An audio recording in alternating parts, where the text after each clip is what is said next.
खबर लहरिया, आपकी खबर आपकी भाषा। जिला चित्तौड़ ब्लॉक पहाड़ी का अर्की है। अर्की गांव में सकीना की ससुराल है। यहाँ पे शादी हुई थी साहिद के साथ। तो उसकी जब से उसके शादी हुई है तब से उनके साथ मारपीट हो रही थी। 2015 में शादी हुई थी। आज घटना 16 तारीख को लगभग 3 बजे कुल्हाड़ी से उसकी गला काटी गई है और कपड़े में भी काफी चोट आई है। जो उनका कहना है कि जब से मेरी शादी हुई तब से मेरे साथ उत्पीड़न कर रहे थे ननद नंदोई और मेरे पति ने काफी मारपीट करते थे, टॉर्चर करते थे। आज तो मुझे कुल्हाड़ी से मारने की भी कोशिश की है। और यहाँ पे संज्ञान काफी बार मैं अपने मायके में जाके रह रही थी। वहाँ पे बिसंडा थाना में रिपोर्ट भी दर्ज कराई थी। वहाँ पे सुलह समझौता करके हमारा ससुराल भेज दी गए थे। 3 महीना हुआ। 3 महीना के बाद ऐसे मेरे साथ कांड हुआ है। तो कब ये घटना कब हुई है, किस तारीख को? जो अभी की घटना है ये तो कल की है मैडम। आज सुबह में 4 बजे की आई है घटना। सोते वक्त मुझे कुल्हाड़ी से मारा। एक कुल्हाड़ी मारा, फिर मेरे अचानक नींद खुलने पर जब लगा तो मैं उठ के बैठ गई। मुझे नहीं खबर थी कि इन्होंने मेरे क्या मारा। मैंने गले पे हाथ, जब मेरे गले में तेजी से चरचराहट पैदा हुई, मैंने गले में हाथ फेरा कि मेरे क्या खा डाला। सोते समय तो मेरा हाथ खून से भरा हुआ निकला मैडम। मैंने कहा अरे ये खून कहाँ से है। मैंने सामने नजर डाला तो मेरा पति वैसे ही लिए कुल्हाड़ी खड़ा था दूसरी उबाए हुए। बोला रुक अभी मत बोल, तू अभी जिंदा। एक कुल्हाड़ी और मार लेने दे क्योंकि मैं तुझे जान से मारना चाहता हूँ। मैंने तेजी से आवाज लगाया। मेरी बहन बाहर लेटी थी आंगन में। मैंने कहा नगीना मुझे बचा ले, कुल्हाड़ी मार रहा है, मुझे जान से मार डालेगा। तो जब मेरी बहन जाके दरवाजे की कुंडी पे हाथ मार के किसी तरह मुझे घसीट के बाहर निकाल के लाई, शोर मचाया। तो हम दोनों की आवाज सुन के मोहल्ले के लोग इकट्ठा हो गए। गाय के देखा, गांव के लोगों ने कहा ये जान से मार डालता है, इसकी कोशिश थी, इसने जान से मारने की कोशिश किया पर उसको मालिक ने बचा दिया।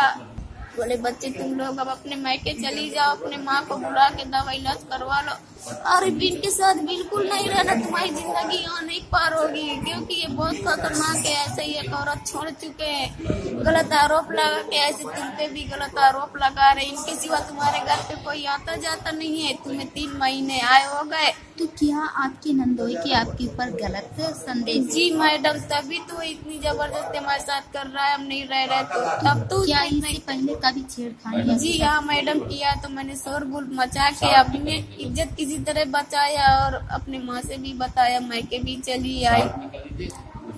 इसके लिए वो अब कह रहा है कि तुम कहीं भी दुनिया के कोने चली जाओ, बाकी तुम मेरे वजह से तुम सुकून से नहीं रह पाओगी। अगर मेरी मर्जी से नहीं चलोगी तो तुम जिंदगी नहीं जी सकती। तो क्या आपका पति नहीं साथ दे रहा है? पति उनके कहने पर चल रहा है। बोल रहा है अगर मेरी बहन बहलाएगी, जो मेरी बहन बनोई कहेंगे वो तुझे करना पड़ेगा। मैंने कहा इतनी बड़ी गुलाम कैसे बन सकती हूँ मैं कि तेरा भी गुलाम बनूं और उनका भी गुलाम बनूं? क्या मैं इतना ज्यादा गरीब मुझे समझ कैसे करे? जब अपने कुछ ना होता मैडम ससुराल में तो मैं वो भी कर लेती, लेकिन इज्जत मर्यादा पे तो नहीं मैं खिलवा सकती। इतनी तो मेरी इज्जत मर्यादा इस तरह नहीं है।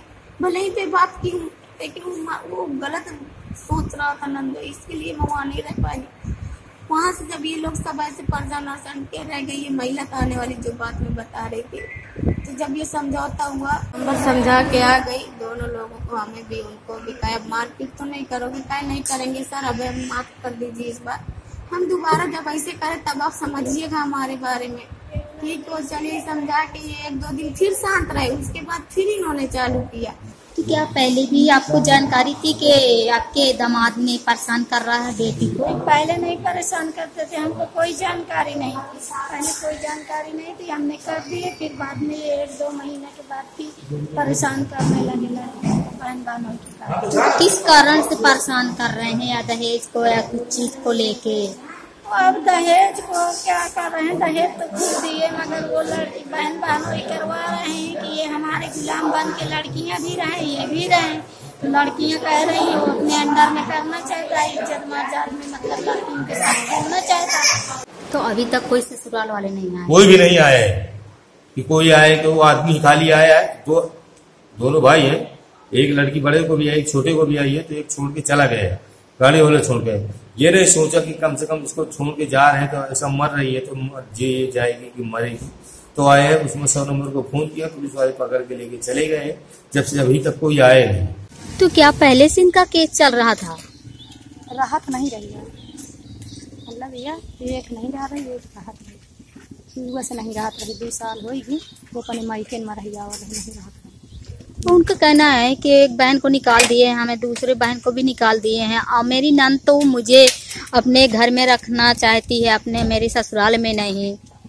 मैं नहीं कहा तुम बहन जी की रहा हाँ पपाई डेहरी में रहा खूब खाए या घाए राजी वजह से एक दूसरे से प्रेम से रहा मुझसे कोई यानी है कि मानो ये अजय किस कारण से आपको आरोप लगा रही है? पता कही हो अगर मैं गई हाँ तो तुम वो बात मुझे चाहे चप्पल उतार के अपन मार के तुम सब स्वीकार है अगर मैं अरकी गई हाँ। तो उनका कहना है कि मेरे नंदोई मेरे ऊपर गलत नजरिया डालता है, छेड़खानी करता है। नंदोई बहनी तेलौसा में है अरकी में है, कहाँ नंदोई जब कोई जाता ही नहीं है तो कहाँ से पहुँच जाए है बता। जब तेलौसा में तो कहाँ से पहुँची है बहनी, हम का तो दिन एरिया में तो एक को हम किसान मराई हम किसानी के हमें खुद मारे का आज अल्लाह सम रहा लाज हम तो आपको रिपोर्ट की? हाँ रिपोर्ट तो लिखवा दी। तो क्या कहे हैं? वो नहीं मुकदमा चलेगा, अंदर हो गया एक वही मुस्तफा जो कुल्हाड़ा मारा है वो अंदर हो गया, अब वो एक बागी है उसको पता नहीं बोलता है। नंदोई या ननद वो नहीं गिरफ्तार हुए बोलते हैं, उनको क्यों फंसा रही हो पुलिस वाले का। जब मैं राजपुर में एसओ से बात की तो उनका कहना है कि हम घटना लिख गई है, इनकी FIR दर्ज हो गई है और मुलजिम को पकड़ भी ले गए, मौके पे बैठे हैं, आगे हम कार्रवाई करेंगे। हम हैं देश के एकमात्र ग्रामीण नारीवादी न्यूज चैनल। हमारा समर्थन करें, YouTube चैनल सब्सक्राइब करें, खबरें लाइक करें और वेबसाइट पर सदस्य बनें।